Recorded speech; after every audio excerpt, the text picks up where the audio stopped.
Welcome, everybody, inside the PPA podcast studio. I'm Dave Fleming, and do I ever have a guest for you? In fact, she's actually here, so this isn't any Zoom stuff. She is here. There she is, number 5 in the world in tennis, Wimbledon finalist, and now on her march to be a pro pickleball player. Genie Bouchard, welcome. So happy to have you here. Thank you. Thank you for having me, and I'm so happy to be in Dallas. We love having you here. And, you know, my big thing in life is what are people passionate about? What is their motivation? So let's go all the way back to little Sparky Genie and help me understand, was this something forced on you? Was this like, you have to go play tennis so much? Did you just love it as a little kid? I think you started at a very, very young age. What was the initial spark that got you going with tennis? I did start at a young age. I always say this story. So I have a twin sister, and at the age of 5, my mom put us in these tennis lessons that were once a week, you know, after kindergarten on Fridays. And all of the kids loved it because it was like bouncing balloons and like jumping in hoops. It was a lot about coordination and things like that as well. And we only actually hit tennis balls for 10 minutes at the end of the hour. So all the kids thought it was like a fun class, things like that. I would come off the court crying. My parents were like, what's wrong? And I would complain that we only hit tennis balls for 10 minutes at the end of the hour. And so they were like, okay, she's not normal. And I just begged to keep playing more. They put me in group lessons a few times a week and then private lessons. And I played my first tournament at 8 years old. Meanwhile, my twin sister retired at age 6. So you can see how there's a lot of internal and genetics there, because it's like we are born at the same time, raised the same way. One loves it, one hates it, and that's how we started. So why did you love it? I just loved the feeling of hitting the ball. I remember that's like the first thing I loved. And then when I started playing tournaments, I loved the competitive nature of it. I'm such a competitor, and I loved playing matches and trying to win and hating to lose. So those are like the two first things that I loved about tennis. So the drive to be competitive, is that in everything, or is it just tennis? Like, are you crazy into tennis, or are you trying to win? If it's family Uno, if it's whatever, where's the competitiveness come from? It's there for me in everything Okay. I do. I would say it's competitiveness and almost a bit of like perfectionism. I remember being in school when I was younger and being like, okay, on a math test, you can actually get 100% because it's like a correct or incorrect answer. Yeah. And I would strive to get 100% because I was like, I can, so why not? An English essay, on the other hand, is a little more subjective, right? And based on the teacher and opinions and things like that. But so that's why I loved things like math and science a lot more in school. And I was just disciplined, you know. I would come back from school, do my homework right away. My siblings would be like watching cartoons and eating snacks, and then, you know, have to be forced to do their homework at 9 p.m. before bedtime. And I was just, you know, perfectionist, driven, disciplined, and yeah, it's just how I am. I don't know. So nothing forced you into this perfectionism. You're just saying, literally, I was born that way. Yeah, you know, I think whenever I do something, I try to be the best that I can be at it, and that came naturally. Obviously encouraged by supportive parents. And, you know, at times, of course, there were days I didn't want to go to practice after school, and if you say to a kid, okay, you have to go do tennis practice or you can sit on the couch and eat Cheetos, you know, a lot of times they're going to also want to just sit on the couch and eat Cheetos. So you do need parents that push you and that support you. Obviously, you know, there are parents that take it too far. My parents were, of course, not like that. You know, the punishment would be, you know, take away the Game Boy. You know, I would still get dinner at night. But you do need that push and someone who's available to just give you the time that you need to try and make it. You know, my mom is picking me up early from school, driving me to tennis, bringing me to fitness, bringing me home, homework, dinner, bedtime. It's like a full-time job at a very young age. Yeah. So you all of a sudden were something. When did you know, like, hey, I'm good at this, but I might be able to be at the top, and I'm talking the top of this whole freaking world? Well, I had coaches that obviously saw that I had talent, Okay. but I would say when I realized it myself was, and I know this is a very young age to decide your career, but I was 9 years old. Wow. Okay. Yeah. So I was 9 and I qualified for a 12 and under tournament in France. And so, to beat girls a couple years older at that age is a big deal. Yeah. And I remember traveling to France to play this tournament. And I thought to myself, I could travel and I could play tennis and this could be my job. Like, of course I'm doing this. And I just decided, I had a one-track mind. I was going to be a professional tennis player. And look at that. It came to fruition. So I think tennis, having been a tennis player myself, certainly not at your level all my life, it's not a team sport. So how did you find that, there's so many talented athletes athletically that just don't have the mind for it. So how, when you're 9, when you're 10, when you're 11, how are you able to grind through that? What can people learn from what you experienced to be able to be at your best mentally? Yes, tennis is very mental, and it's tough because it's not only individual, but at least up until recently, coaching was not even a thing, Right. especially on the professional tour. So I've always enjoyed, like, if I win, it's all on me. If I lose, it's all on me. I never really like depending on other people. So I'm not really a team sport player. Like, even doubles, I'm like, oh, there's so much out of my control. There's so many more variables on the court, and I'd rather, be in control as much as possible. So that's just how I am by nature. But yeah, you got to really learn to trust yourself, rely on yourself. And I feel like tennis made me do that at a young age, and it kind of makes you grow up quick. Certainly. So you start wrecking people. I mean, all of a sudden, junior Wimbledon champion. You walk out of there with the highest trophy. How does that make a young lady feel when, like, I had this goal? Obviously, I'm not pro yet, but that's unbelievable. Thank you. Yes, that was a big milestone for me, and I feel like it really launched me into the professional career. Okay. Very quickly, because I won Junior Wimbledon at 18, and juniors are only 18 and under. So I won it actually late by age standards, but it gave me so much confidence. I started playing pro. I was already playing pro tournaments, but I started playing more full time on the pro tour after that. And I remember winning like a small challenger event 2 weeks after that, making the quarterfinals of a WTA like 250 event. And even though it was juniors, because it was a prestigious tournament like Wimbledon, it made me believe that I could really do it. And I just started playing amazing in the pros as well, and started winning matches on the pro tour because I thought I belong. And confidence is such a fleeting thing sometimes. So when you were at your best, how did you maintain that confidence level? It's crazy. It's almost like it's better not to even think about it, right? The more you overthink of what's actually working, then you might overthink yourself into a disaster and stumble into problems that weren't even there to begin with, right? So for me, it was about, I played my best when I didn't think, when I literally was on the court and playing by instinct. I think I had, great technical and foundational coaching when I was younger, and, having that means you can rely on the tools that you have. And sometimes I'd walk off the court and I would be asked in interviews, like, how did you win? And I'm like, I don't even know. Like, I don't even know what just happened. And I remember having coaches later on that were like, well, that's not a good answer. Like, you need to know what happened, and you need to, understand the strategy and this and this. And then when I started overthinking, that led me to more problems. And I always felt like I did the best when I literally turned my brain off and let my body just do it. So the other part of all that is nerves. So were you a player that got nervous beforehand? Lots of players watching this at all levels played tournaments in pickleball and tennis at various levels. Mm-hmm. What did you find that you could do? Because trust me, we're all human. You were at the height of the sport. We get nervous. What did you find that helped you deal with that?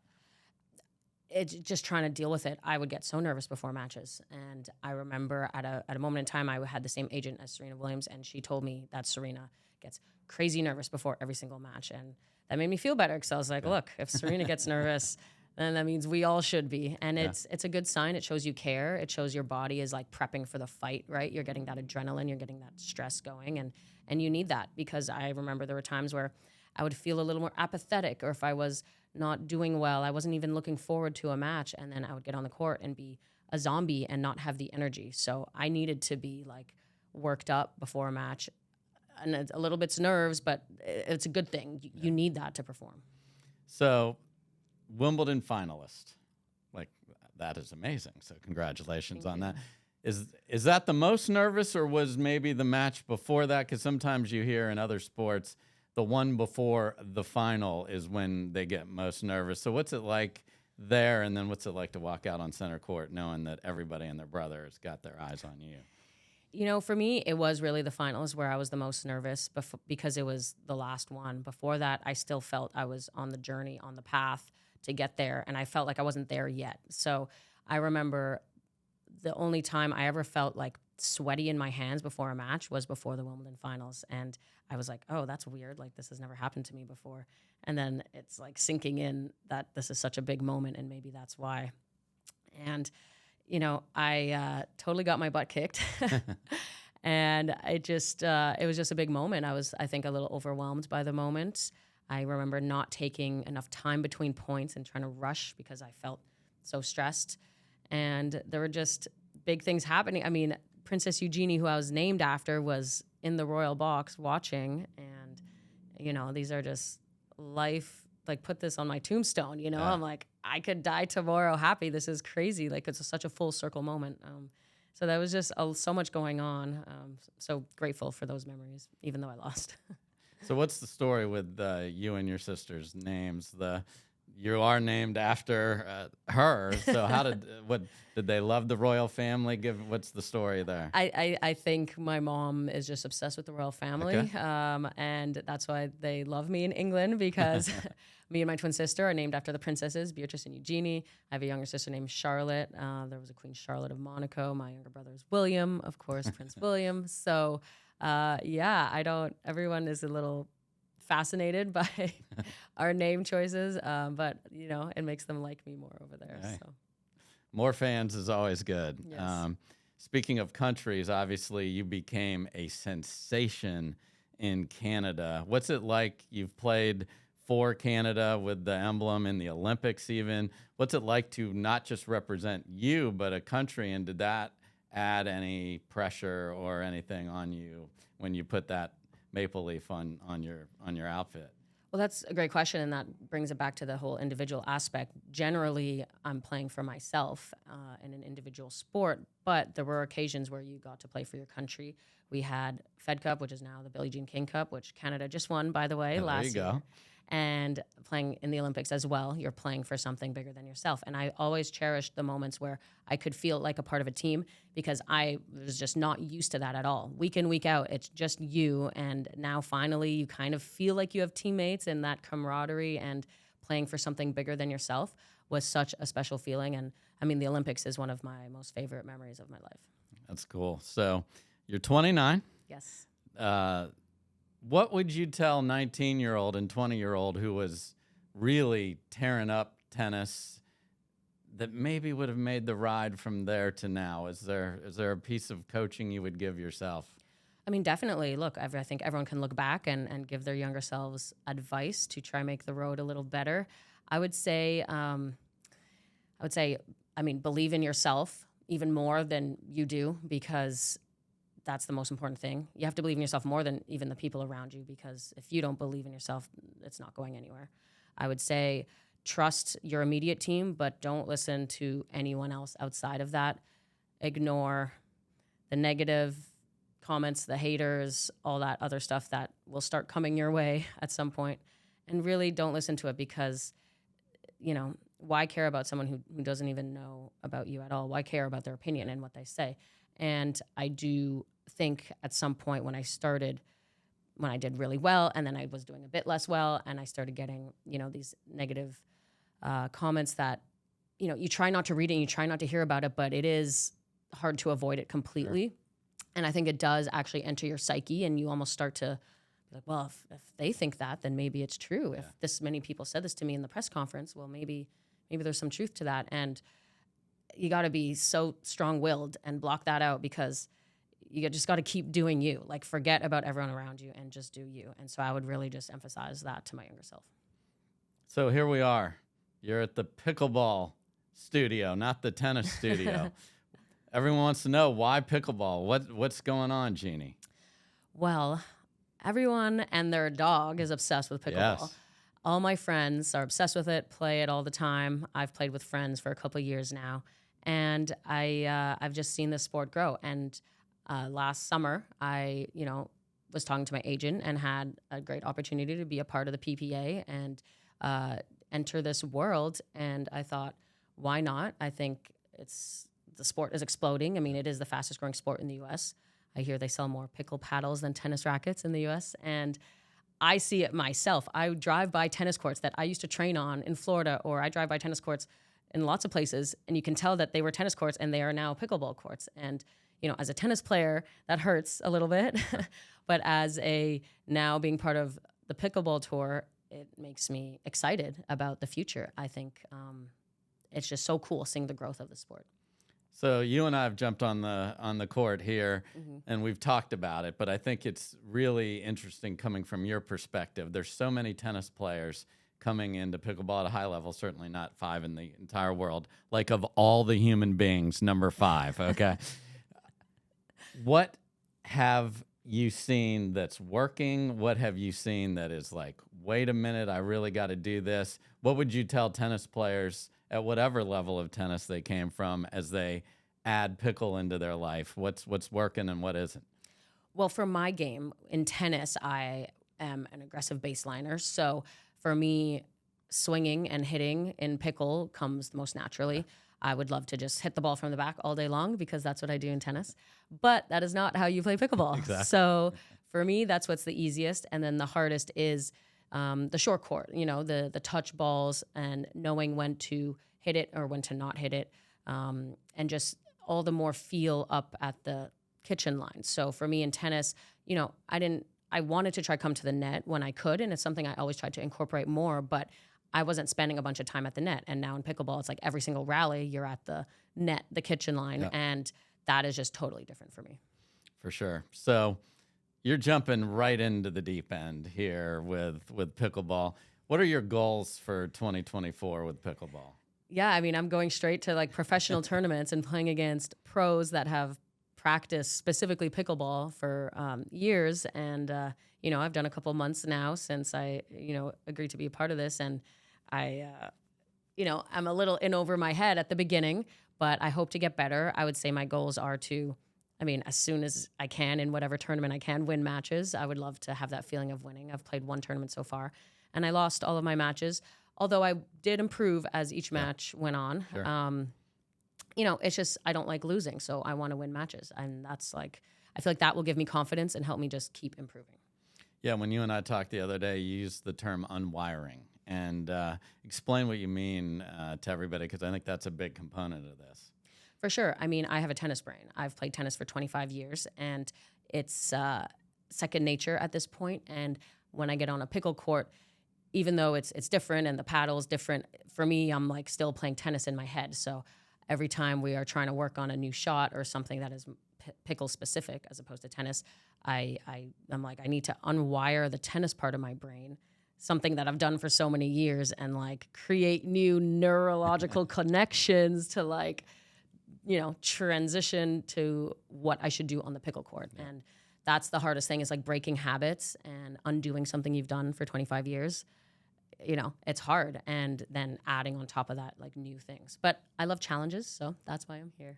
Well, we're thrilled to have you here. So you talked about at age 9, I'm going to be a pro, and you did it.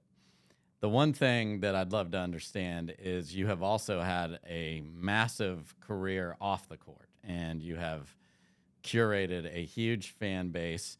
Where did that come from? And the expertise to do that? Like, everyone would love to have 2.5 million Instagram followers like yourself. Yeah, I know you want that. I do want that, and we're gonna have to talk about that later. I'll help you get some followers. There Dave. we go. Thank you, Genie.